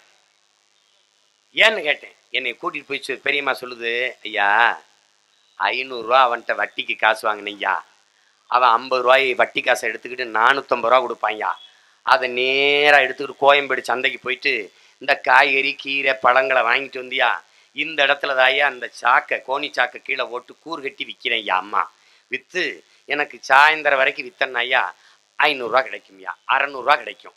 இவனுக்கு இந்த வட்டி போக இந்த காசை கொடுத்துட்டு 100 கையில் கொண்டுக்கிட்டு வீட்டுக்கு போவேன்யா. அதை வச்சு தாயா குடும்ப ஜீவனம் ஓடுது, அதை வச்சு தாயா நான் வாழ்கிறேன். 100 ஒரு நாள் முழுக்க பாடுபடுற எனக்கிட்ட ஓட்டுக்கு 10,000, நம்ம வீட்டில் 5 ஓட்டியா, 50,000 கையில் கொடுத்தா நான் அந்த 50,000 என்னைக்கு சாமி பார்க்க, நான் வாங்காமல் என்ன செய்வேன்னு கேட்குது. இந்த லாஜிக் இருக்கு பாருங்க, அது எனக்கு சரின்னு படுது. நம்மளால ஐயோ காசு வாங்காதீங்க வாங்காதீங்கன்னு சொல்ல முடியல. ஏன்னா மீள முடியாத வறுமை ஏழ்மையை தொடர்ச்சியாக என் மக்களுக்கு கொடுத்தவர்கள் இவர்கள். நான் ஓட்டுக்கு காசு வாங்குவதை குற்றம் சொல்லல. மதிப்புமிக்க தன் உரிமையை விற்கிற ஏழ்மை வறுமை நிலையில் என் மக்களை வைத்தது யார்? அதான் நாங்க எழுப்புற கேள்வி. தொடர்ச்சியா 1000 ரூபாய்க்கு மசிலையா 1000 ரூபாய்க்கு போட மாட்டான் போல் இருக்குத, 2000 கொடு. 2000க்கு நீங்க ரொம்ப கோபமா இருக்கேன். இப்ப 8 வழிச்சாலையில போராடின மக்கள் அந்த பகுதி இருக்குல்ல, அவனுக்கெல்லாம் ஓட்டுக்கு 10,000 15,000 கொடுப்பாங்க. ஏன்னா கடும் கோபத்தில் இருப்பாங்க, நமக்கு போட மாட்டாங்கன்னு தெரியுதுன்னா அது எப்படியான விலையை வைத்து விடுவது? இது என்ன நாடு? இது எப்படிப்பட்ட ஒரு அரசு? இது எப்படிப்பட்ட ஒரு மக்களாட்சி? இதை எப்படி படித்த இளைஞர்கள் சகித்துக் கொள்கிறார்கள்? எப்படி ஒரு அடிமை எப்படி உருவாகிறான்? அநீதியை எதிர்க்க துணிவில்லாதவன் அதை சகித்துக் கொள்கிறான். தொடர்ச்சியாக சகித்துக் கொள்பவன் அடிமையாகிறான். அதான் இங்க நடக்குது. இது அநீதி அநியாயம் என்று தெரிந்த பிறகு அதை எதிர்க்காமல் எப்படி இருப்பது? பகத்சிங்கிட்ட புரட்சினா என்னன்னு கேட்கிற போது, இந்திய பெருநிலத்தின் விடுதலைக்கு புரட்சி செய்த இளைய புரட்சியாளன் பகத்சிங்கிட்ட கேட்கும்போது, புரட்சி என்பது ரத்தம் சிந்துகிற வன்முறையாகத்தான் இருக்க வேண்டும் என்று இல்லை.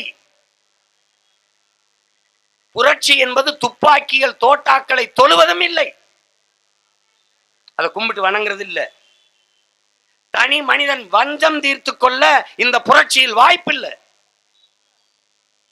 அப்ப புரட்சி என்பதுதான் என்ன பகத்சிங்? அதுக்கு அவன் சொல்றான், வெளிப்படையாகவே அநீதிகளால் கட்டமைக்கப்பட்ட இந்த சமூகத்தை தகர்த்து முற்றுமுழுதாக புதிய சமூகத்தை மாற்றி படைப்பதுதான் புரட்சிங்கிறான்.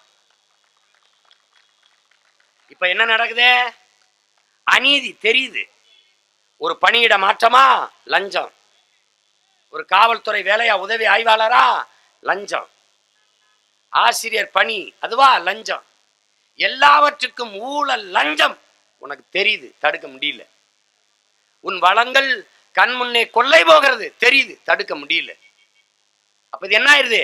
வெளிப்படையான அநீதிகள் நல்லா தெரியுது, ஆனாலும் ஒன்னும் செய்ய முடியல, கையறு நிலையில் இருக்கிற. அப்ப என்ன சொல்றான்? இந்த வெளிப்படையான அநீதிகளால் இந்த சமூகம் கட்டமைக்கப்பட்டுச்சு, இதை தகர்த்து எரிந்து புதிய ஒரு சமூகம் படைக்கணும். அதை தான் உங்க பிள்ளைகள் செய்ய வரோம். புதியதொரு தேசம் செய்வோம், மக்கள் புரட்சியால் அதை உறுதி செய்வோம் என்ற முழக்கத்தை முன்வைத்து வரோம். நாங்க கனவு காண்கிற அந்த புதிய தேசம் எப்படி இருக்கும்? பசி பஞ்சமற்று இருக்கும், ஊழல் லஞ்சமற்று இருக்கும், கொலை கொள்ளைகளற்று இருக்கும், சாதிய இழிவு தீண்டாமையற்று இருக்கும், பாலியல் வன்கொடுமையற்று இருக்கும், பெண்ணிய வேறுபாடு பாலியல் வேறுபாடற்ற பெண்ணிய சமத்துவம் பெற்று இருக்கும், மது போதை இருக்காது, மத போதை இருக்காது, அடக்குமுறை ஒடுக்குமுறை இருக்காது. இது ஏதுமற்ற ஒரு தூய தேசம்தான் உங்கள் பிள்ளைகள் கனவு காண்கிற புதிய தேசம். என் அன்பிற்குரிய மக்கள் புரிந்து கொள்ள வேண்டும். அனைவருக்கும் கல்வி, கல்விக்கேற்ற வேலை, வேலைக்கேற்ற சம்பளம், அதை கொண்டு வாழ்கிற பெருமை மிக்க வாழ்வு, இலவசத்திற்கு கையேந்த வேண்டிய இழிவான நிலையில் இல்லாத ஒரு வாழ்வு. அடுத்து எல்லாருக்கும் அனைவருக்கும் வீடு, நடக்க சரியான பாதை, தடையற்ற மின்சாரம், தூய குடிநீர் இலவசம், மருத்துவம், எல்லோருக்கும் கல்வி, சரியான சமமான கல்வி, தரமான கல்வி இலவசம், எல்லோருக்கும் சரியான சமமான தரமான மருத்துவம் இலவசம். இதானே இருக்கணும். இங்க நாட்டில் எதோ இலவசம் கொடுக்குறான். மிக்சி, கிரைண்டரு, அண்டா குண்டா மூக்கத்தி தோடு தொங்கட்டான்லாம் இலவசம் கொடுக்குறான். இலவசமாக இருந்திருக்க வேண்டியதே அறிவை வளர்க்கும் கல்வியும் உயிரை காக்கும் மருத்துவம் தான். அதை எந்த நாடு கொடுக்குது? பல நாடுகள் கொடுக்குது. கீவா கொடுக்குது, சிங்கப்பூர் கொடுக்குது, கனடா கொடுக்குது, பல நாடுகள் கொடுக்குது. அதுலேயும் குறிப்பாக பின்லாந்துலாம் ஆசிரியர் பணிக்குத்தான் போட்டி நடக்குது. இங்கே டாக்டரா படிக்கிறதுக்கு எப்படி போட்டி நடக்குதோ, கலெக்டர் ஆவதற்கு எப்படி போட்டி நடக்குதோ, அப்படி ஆசிரியர் பணின்னா அந்த நாடு பின்லாந்து கல்வியில் 5வது இடத்துல இருக்கு. உலகத்தில் முதல் இடத்துல தென்கொரியா இருக்கு, 5வது இடத்துல பின்லாந்து இருக்கு. ஆனால் அந்த நாட்டில் ஆசிரியர்கள் தெய்வமாக போற்றப்படுகிறார்கள். அந்த ஆசிரியர் பணிக்கு செல்வதற்குத்தான் அவ்வளவு போட்டி நடக்குது. ஏன்னால் ஆசிரியர்களுக்கு அவ்வளவு ஊதிய உயர்வு கொடுக்குறான். அப்ப நாட்டை ஒவ்வொரு நாடு எப்படி செதுக்கி வளர்க்குதுன்னு நம்ம பார்க்குறோம். நியூசிலாந்து தலை சிறந்த நாடுங்கிறான், உலகத்தில் தலை சிறந்த நாடு நியூசிலாந்துங்கிறான். அது காரணம் என்னன்னு கேட்டால் அவன் சொல்கிறான், அந்த நாடு பெண்களை போற்றி மதிக்குது, அதனால அது ஒழுக்கத்தில் தலை சிறந்த நாடாக இருக்குதுன்ட்டு. இங்கே அப்படியா? ஒரு பெண் தனியாக போக முடியாது, என்ன நடக்கும்னு உனக்கு தெரியாது. இந்த நிலை எப்படிப்பட்ட போக்கு? இந்த நாடெங்கிலும் எவ்வளவு கற்பழிப்பு, எவ்வளவு வன்புணர்ச்சி, எவ்வளவு படுகொலைகள். அப்போ எப்படி பெண்ணை பெற்ற தாய் தந்தையர் எப்படி நிம்மதியாக வீட்டில் இருக்க முடியும்? கல்லூரிக்கு பள்ளிக்கு அனுப்பிட்டு என்ன பாடுபடுகிறார்கள் நம் பெற்றோர்கள். அப்போ எப்படிப்பட்ட சமூகமாக இது உருவாகி போகிறது? எந்த மாதிரியான முரண்? எந்த மாதிரியான முரண்? சாராயம் கடையில் விற்கப்படுது, இளநீர் தெருவில் விற்கப்படுது, ரோட்ல கிடக்குது. பழச்சாறு கடையில் கூடாத கூட்டம் டாஸ்மாக் கடையில் கூடுது. நூலகங்களில் படிப்பகங்களில் கூடாத கூட்டம் திரையரங்குகளில் கூடி நிற்குது. திரையரங்கில் என்ன நடக்குது? அதிகாலை 3 மணிக்கு சகோதரர் அஜித் படத்தை பார்க்க கூட்டம், அதிகாலை 3 மணிக்கு ஐயா ரஜினிகாந்த் படத்தை பார்க்க கூட்டம். பல ஆயிரக்கணக்கில் இளைஞர்கள் நாக்கில் சூடம் காட்டி கொண்டு, கையில் சூடத்தை ஏந்தி கொண்டு, ஆட்டை அறுத்து அவர்கள் இஷ்ட நடிகர்கள் படத்துல அப்படியே பீச்சி அடிக்கிறான் ரத்தத்தை, ரத்தாபிஷேகம். குடத்தை கொண்டு போய் பால் மிக உயர்ந்த சத்துள்ள ஒரு உணவுப் பொருள், இது ஏழை எளிய மக்களுக்கு கிடைக்காத உணவுப் பொருள், இதை வீணடிக்கிறமே என்ற அடிப்படை சிந்தனையற்று பதாகை உருவ படம் பொறித்த வெறும் பதாகையிலே குடங்குடமாக பாலை கொட்டி அபிஷேகங்கள். அறிவார்ந்த சமூகத்தின் இளைஞர்கள் செய்கிற செயலா என்று என் அன்பிற்குரிய மக்கள் சிந்திக்கணும்.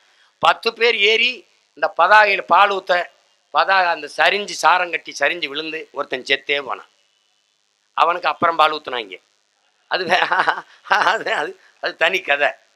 இதையெல்லாம் எப்படிப்பட்ட போக்கு என்று அறிவார்ந்த என் மக்கள் சிந்திச்சு பார்க்கணும். ஆனால் இந்த மண்ணை நாசமாக்குகிற எத்தனையோ நாசகார திட்டங்களை எதிர்த்து, இடிந்த கரையிலே அணு உலையை எதிர்த்து, தூத்துக்குடியிலே ஸ்டெர்லைட்டை எதிர்த்து, கதிராமங்கலத்திலே மீத்தேனை எதிர்த்து, நெடுவாசலே ஹைட்ரோ கார்பனை எதிர்த்து பல ஆயிரக்கணக்கில் நமது மக்கள் வீதி இறங்கி உழைக்கும் மக்கள் போராடினார்கள். அந்த போராட்டத்தில் உங்கள் பங்களிப்பு என்ன? ஒரு தேசத்தின் எதிர்காலத்தை தீர்மானிக்கிற இளைஞர்களின் செயலா இது என்பதை அறிவார்ந்த எனது தம்பி தங்கைகள், என் அன்பிற்குரிய சொந்தங்கள் சிந்திச்சு பார்க்க. இது ஒரு தேர்தல், வரிசையில் நின்று ஓட்டு பண்ணோம். நாங்கள் ஆர்கே நகரில் போட்டிட்டோம். 59,000 இளைஞர்கள் வாக்கு இருக்குன்னாங்க. 59,000 இளைஞர்கள் வாக்கு. இந்த 59,000 இளைஞர்களை நம்பிதான் நாங்கள் தேர்தலில் நின்னோம். எங்க அந்த இளைஞர்கள் வாக்கு செலுத்த வரல. என்ன உங்க பிரச்சனை? உங்க பிரச்சனை என்ன? இந்த ஜனநாயகத்தின் மீது உங்களுக்கு நம்பிக்கை இல்லையா? இல்ல போட்டியிடுகிற வேட்பாளர்கள் மீது உங்களுக்கு நம்பிக்கை இல்லையா? வேண்டாம், நீங்களே வந்து வேட்பாளராக நில்லுங்கள், நீங்களே தலைமையேற்று வழிநடத்த வாருங்கள். அதான் நாங்க உங்களுக்கு சொல்றது.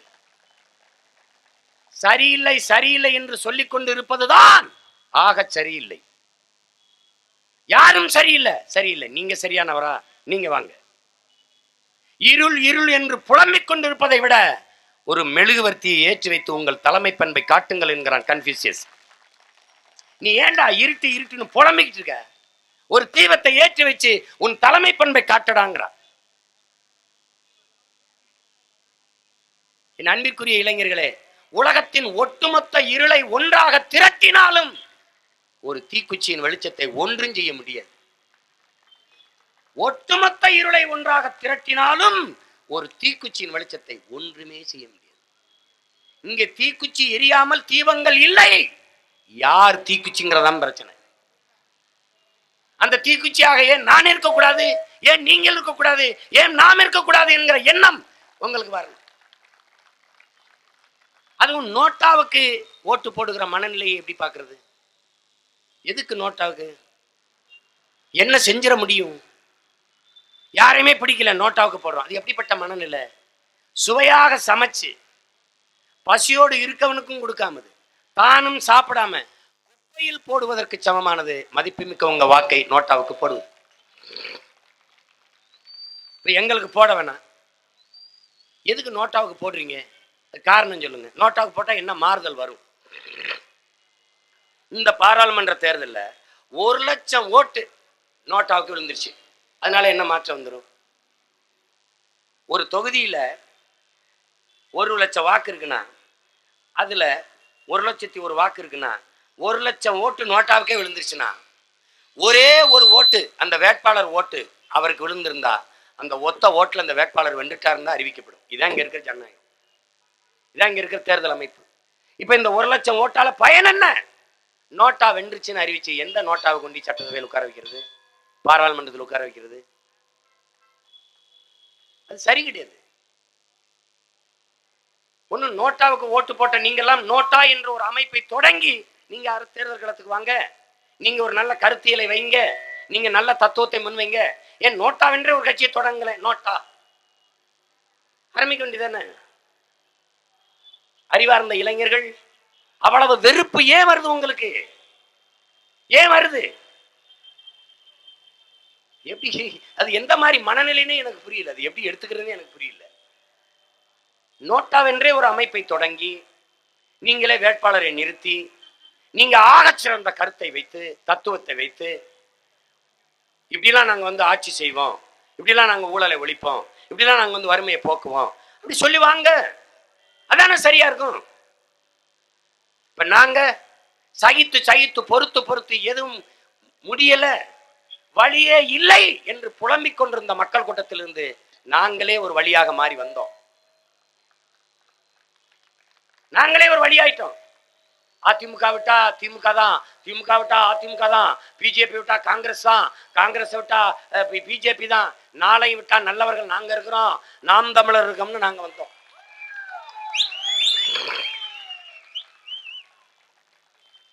நீங்க ஏற்கிறீங்க எதிர்க்கிறீங்க அது வேற, ஆனா நாங்க நேர்மையா நிக்கிறோம், வந்தோம். எல்லா கட்சிகளும் ஏதோ ஒரு கட்சியோட கூட்டணி வச்சிருக்கு, எந்த கட்சியோடும் கூட்டணி வைக்காத ஒரு கட்சி நிக்குது தமிழ்நாட்டுல, நாம் தமிழர் கட்சி தான்.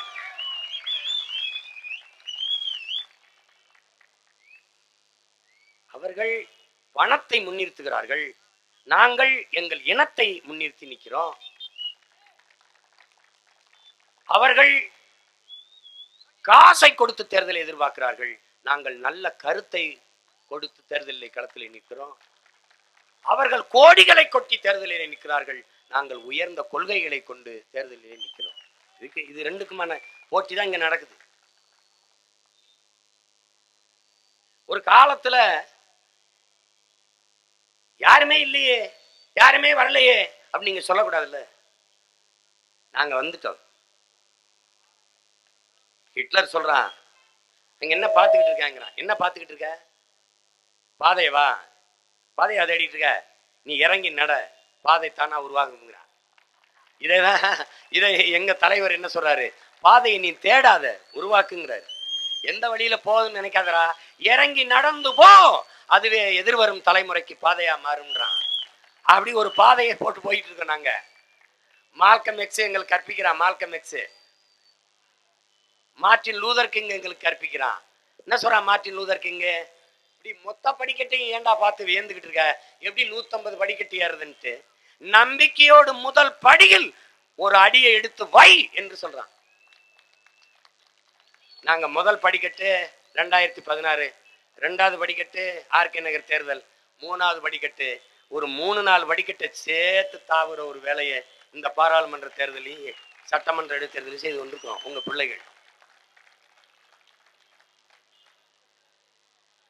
எந்த நம்பிக்கையில் சீமானும் தம்பிகளும் தேர்தல் எதிர்கொள்றாங்க? சின்ன சின்ன பசங்க 70 லட்சம் செலவழிக்கலான்னு தேர்தல் ஆணையமே சொல்லியிருக்கு. 70 லட்சம், 70,000 கூட செலவழிக்க வக்கற்ற மக்கள் தான் நாங்க தேர்தல் நின்று கொண்டிருக்கோம். நாங்க நின்று கொண்டிருக்கோம். ஏன்னா நாங்க ஒரு தெளிவில் இருக்கோம், மக்களுக்கு சேவை செய்ய பணம் தேவையில்லை, தூய உள்ளத்தோடு வேலை செய்யுங்கிற குணம் தான் தேவை, பணம் தேவையில்லை. நாங்க மக்கள் தங்களுக்கு தேவையானதை சேவை செய்வதற்கு எல்லாத்தையும் தந்துடுறான்.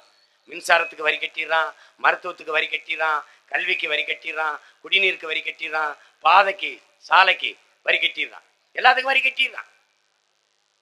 அந்த பணத்தை வாங்கி பொதுமையாக அனைவருக்கும் சரியாக சமமாக பிரித்து நலத்திட்டங்களை செயல்படுத்துவதற்கு ஒரு அதிகாரம் தேவைப்படுது. அதை நிறுவுறதுக்கு தான் நம்ம பாடுபடுறோம். ஆனா அப்படிப்பட்ட அதிகாரத்தை தான் உங்க பிள்ளைகள் கட்டமைக்க நாங்க துடிக்கிறோம். என் அன்பிற்குரிய மக்கள் அதை புரிந்து கொள்ளணும். நீங்க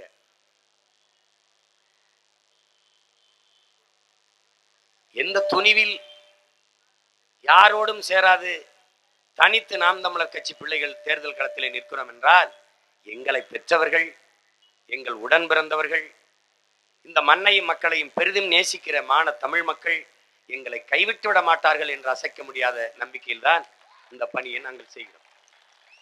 நம்பி நின்றவர்களை, நம்பி வந்தவர்களை நம்பிக்கை துரோகம் என் மக்கள் செய்ய மாட்டார்கள் என்கிற அசைக்க முடியாத நம்பிக்கையில் தான். எங்களை கைவிட்டு விட்டீர்கள் என்றால் நீங்கள் நம்பிக்கை துரோகிகளாகி விடுவீர்கள். உங்களை நம்பி நின்ற பிள்ளைகளை கைவிட்டு விட்டீர்கள் என்றால் ஒண்ணுமே நம்பிக்கை. சோறு 3 வேளை சாப்பிடுறிய, 3 வேளை சோறு திங்கிற ஒவ்வொருத்தனும் நன்றியோட விவசாய சின்னத்துக்கு ஓட்டு போடணும். அவன் பாக்கணும். விவசாயினா ஒண்ணும் இல்ல, விவசாயினா இலை இல்ல, பூ இல்ல, பழம் இல்ல, ராஜா ஒண்ணு இல்ல. விவசாயினா ஒண்ணு இல்ல. உலகினார் கைமடங்கின் இல்லை, விளைவதும் விட்டேம் என்பார்க்கும் நிலை என்றார். அதான் அந்த குறள் எழுதியிருக்கு. தமிழ் மறையில், உலக பொதுமறையில் வள்ளுவ பெருமகனார் படிப்பிச்சிருக்கிறார். உழுவார் உலகத்திற்கானிங்கிறான், அத்தாற்றாது எழுவாரை எல்லாம் பொறுத்துங்கிறான். உழுதுண்டு வாழ்வாரை வாழ்வார், மற்றவரெல்லாம் தொழுதுண்டு பின் செல்பவர்ங்கிறான். மனிதர்கள் எல்லோரும் மனிதர்கள் செய்கிற தொழிலை செய்கிறார்கள், உழவர்கள் மட்டும்தான் தெய்வத்தின் தொழிலை செய்து கொண்டிருக்கிறார்கள் என்பதை ஆய்வாளர்கள் மக்கள் புரிந்து கொள்ள வேண்டும். தம்பி, நீ ஐஏஎஸ் இருக்கலாம், நீ ஐபிஎஸ் இருக்கலாம், நீ முதலமைச்சரா இருக்கலாம், பிரதம அமைச்சரா இருக்கலாம், நீ ஆளுநரா இருக்கலாம், குடியரசுத் தலைவரா இருக்கலாம், நீ என்னவாவும் இருக்கலாம். ஆனால் உனக்கு சோறு உழவர் குடிதான் போடணும். இங்க எல்லாரும் நினைக்கிறான் காசு கொடுத்துட்டா கடைக்கு காய்கறி வந்துருது, அங்கிருந்து வாங்கிக்கலாம்னு நினைக்கிறான். ஆனால் அந்த கடைக்கு எங்கிருந்து காய்கறி வரும்? இந்த கேள்வியை அறிவார்ந்த மக்கள் சிந்திச்சு பார்க்கணும். காசை கொண்டு போய் கடைக்கு போயிட்டா ஃப்ரெஷ்ஷா வெண்டைக்காய், ஃப்ரெஷ்ஷா கத்திரிக்காய், அப்படியே பூசணிக்காய், சொரக்காய், கீரை எல்லாமே இருக்குது. அது தானா வரல. தொலை தூரத்தில் எங்கோ ஒரு உழவர் குடிமகன், ஒரு விவசாயி கண்ணு மொழி பிதுங்க, கண்ணச்சதை தொங்க, ரத்தம் வேர்வையாக ஓடி உடம்பெல்லாம் உப்பு பூக்க, காலெல்லாம் பெருவெடிப்பு வெடிக்க, வெம்பாடு பட்டு வெயிலிலும் பனியிலும் மழையிலும் நனைஞ்சு காஞ்சி உழைச்சு வந்தால்தான் உனக்கு கடைக்கு காய்கறி வருது என்பதை நீங்க கவனத்தில் வச்சுக்கணும். காசை கொடுத்துட்டா வந்துருது, காசை கொடுத்துட்டா வந்துருதுன்னு தானா வரல ராஜா. விவசாயியின் உழைப்பில் வந்தது. அவன் உழைப்பில் தான் உலகம் வாழ்ந்து கொண்டிருக்கிறது. அந்த விவசாயியை சின்னமாக கொண்டு உங்கள் பிள்ளைகள் வந்து கொண்டிருக்கிறோம் தேர்தல் எதிர்கொள்ள. என் அன்பிற்குரிய மக்கள், உழைக்கும் பாட்டாளி வர்க்கமான வேளாண் கொடி மக்களான உழவர் கொடியோனான விவசாயி சின்னத்தை உங்கள் பிள்ளைகள் எடுத்துக்கொண்டு இந்த தேர்தலை சந்திக்க வருகிறோம். அதில் 2 கரும்போடு இருக்கிற விவசாயி, கைகட்டி நிற்கிற விவசாயி, கைகட்டி நிற்கிற விவசாயிக்காக கையேந்தி உங்கள் பிள்ளைகள் வாக்கு கேட்டு வந்திருக்கிறோம். கரும்போட என் விவசாயி நிற்கிறான், 2 கரும்போட, இரட்டை கரும்போடு நிற்கும் விவசாயி. கரும்பை ஏன் வெறும் விவசாயி தராம கரும்போடு எங்களுக்கு விவசாயி தரணும்? கரும்பு தன் உடம்பை கசக்கி பிழிந்தாலும் இனிப்பான சாரையும் சர்க்கரையும் தருவது போல உங்கள் பிள்ளைகள் உங்களுக்கு எங்களை வருத்தி ஏனும் உழைப்போம் உங்களுக்காக என்பதை உணர்த்துவதற்காக இரட்டை கரும்போடு எங்களுக்கு இந்த விவசாயியை சின்னமாக தந்திருக்கிறார்கள். எனவே என் அன்பிற்குரிய மக்கள், உழவு இல்லை என்றால் உணவு இல்லை, உணவு இல்லை என்றால் உலகில் உயிர்கள் இல்லை, உயிர்கள் இல்லை என்றால் உலகமே இல்லை.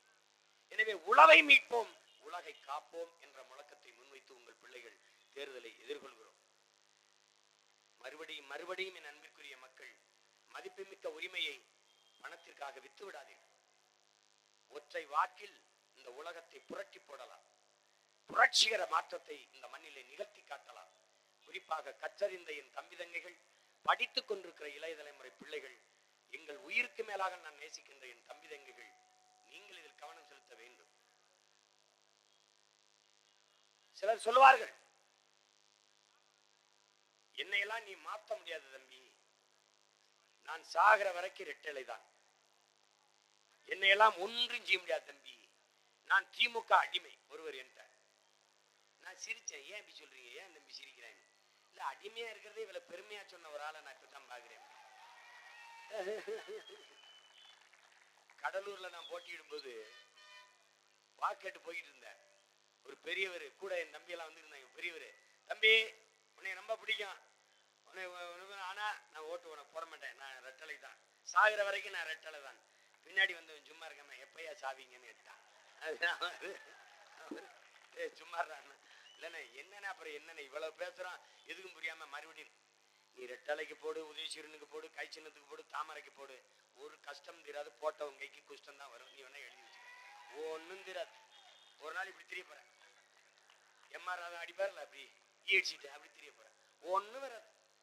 5 ஆண்டு காலத்தில் செய்யாத ஒன்றை மோடி வந்து என்ன செய்ய போற? ஏதாவது ஒரு சாதனையை சொல்லி மோடியை ஓட்டு கேட்க சொல்லி பாக்குறேன். ஒரு சாதனை, பண மதிப்பிழப்பு, அதனால நீங்க சாதிச்சது, ஜிஎஸ்டி, அதனால நீங்க சாதிச்சது, ஏதாவது ஒரு நலத்திட்டம் 5 ஆண்டு காலத்துல ஒன்றை சொல்லி ஓட்டு கேட்க சொல்லு பாப்போம். முடியாது. இப்ப எதை பேசி வருகிறார்கள்?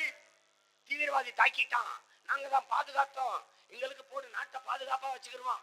நாட்டை இவர்களிடத்திலிருந்து பறித்தால் தான் நாடு மக்களும் பாதுகாப்பாக வாழ முடியும் என்பதை அறிவார்ந்த மக்கள் சிந்திக்கணும். ராகுல் காந்தி நரேந்திர மோடிக்கு மாற்று ராகுல் காந்தி இல்ல, ராகுல் காந்திக்கு மாற்று நரேந்திர மோடியும் இல்ல. 2 பேரையும் விட்டால் 130 கோடி மக்களில் ஒரு நல்லவன் இந்த நாட்டை ஆள வாய்ப்பு இருக்கு. நீங்கள ஒளிங்க, ஒற்றை கட்சி ஆட்சி முறையை ஒளிங்கள் என் தேசத்தின் பிள்ளைகளே. இந்தியாவை காங்கிரஸை ஆள்வது விட்டால் பாரதிய ஜனதாவை ஆள்வது, இந்த நிலையை தகர்த்தெறியுங்கள் புரட்சியாளர்களே, ஒளிங்க. ஒரு சர்வாதிகார போக்கு இந்த நிலத்தில் உருவாகி கொண்டிருக்கிறது, அதை தகர்த்தெறியணும். மாநில கட்சிகள் வென்று வரட்டும். தமிழ்நாட்டில் நாம் தமிழர் கட்சி வெல்லட்டும், ஆந்திராவில் தம்பி பவன் கல்யாண் வெல்லட்டும், கர்நாடகாவில் அந்த மாநில கட்சி வெல்லட்டும்,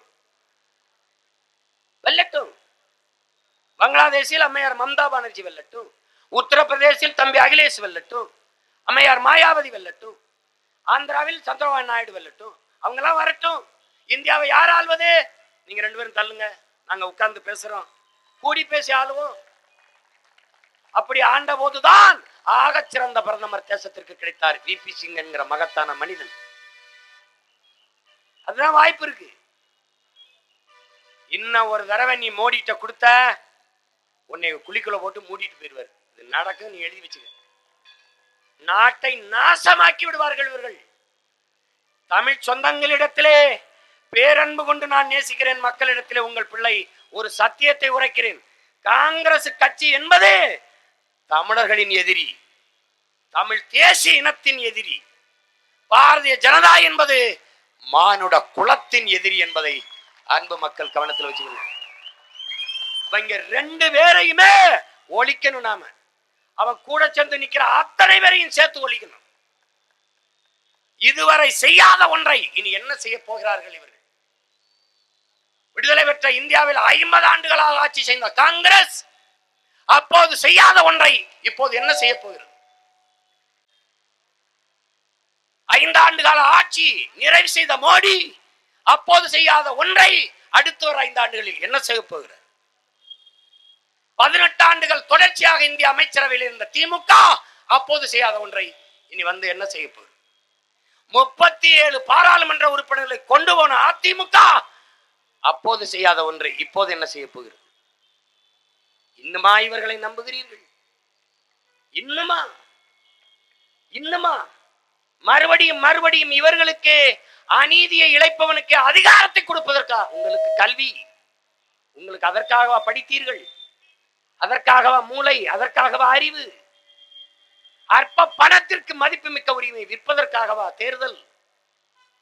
தேர்தல் என்பது என் அன்புமிக்க மக்களே வாக்கை விற்கிற சந்தை அல்ல, வாழ்க்கையை தீர்மானிக்கிற சிந்தை என்று புரிந்து கொண்டு செயல்படுங்கள்.